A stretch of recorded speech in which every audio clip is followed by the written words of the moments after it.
On the internet, there are multiple stories about the senseless murder of the goose species, from drive-by shootings to death at the hands of a gang of ducks. Yes, you heard that right, death at the hands of a gang of duck. Well, if you can say they have hands, potentially wings. But perhaps none are as famous and perhaps as sad as the tale of Andy the Nike wearing goose. Andy the Goose was born in Harvard, Nebraska in 1987. However, he was born no ordinary goose. He was in fact a goose that was born without his feet, which of course it put him at a bit of a disadvantage compared to other geese around him. Andy, well, he had to rely on stumps to move himself around, until a kind-hearted tinkerer called Gene Fleming, he seen Andy struggling around and decided he would help him out. Gene, he was an inventor and a member of a local charity for disabled children. He took Andy and one of his other goose friends called Polly from his sister-in-law's farm nearby to Hastings and got working on a solution to help the disadvantaged goose. Gene, he was a creative thinker. Initially the plan was to build the goose a skateboard. The skateboard, it would be attached to one leg, allowing Andy to push himself forward with the other, but this didn't work out. This was when Gene would come up with another solution. He would put the goose in shoes. The solution was size 0, patent leather baby shoes that were stuffed with foam rubber. Suddenly, the goose was now running full speed around the yard, eagerly tugging at the leash Gene had him on. The goose was given new life by the kind soul of Gene. His life and everyone's around him was suddenly going to change forever. The footless goose was going to become an international superstar, but as what usually seems to happen, with fame comes problems.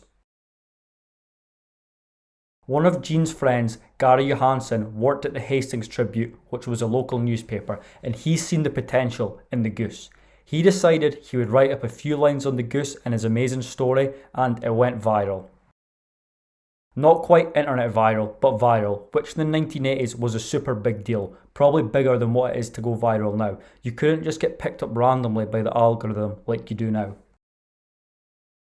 Newspapers from all over the world were contacting Gene and his family, asking to do stories. He ended up on The Tonight Show with Johnny Carson, ended up in Reader's Digest and People's Magazine.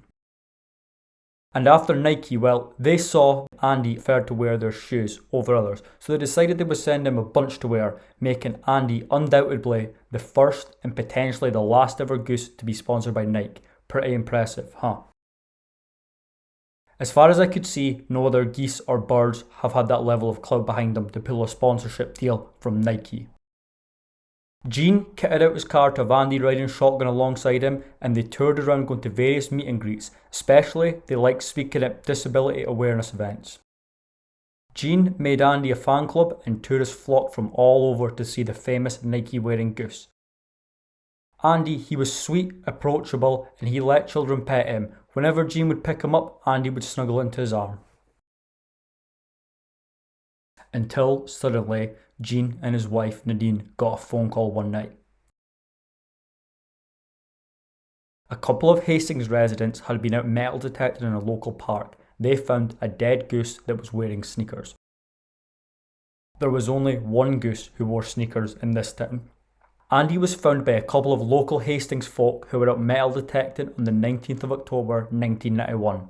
His wing and his head had been ripped clean off. You've got to ask yourself, why?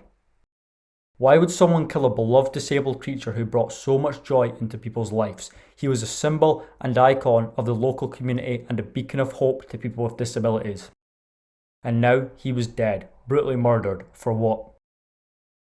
The local community raised $10,000 between them as a reward for any information leading to the killer, which equates to over $22,000 today, so that was a lot of money back then.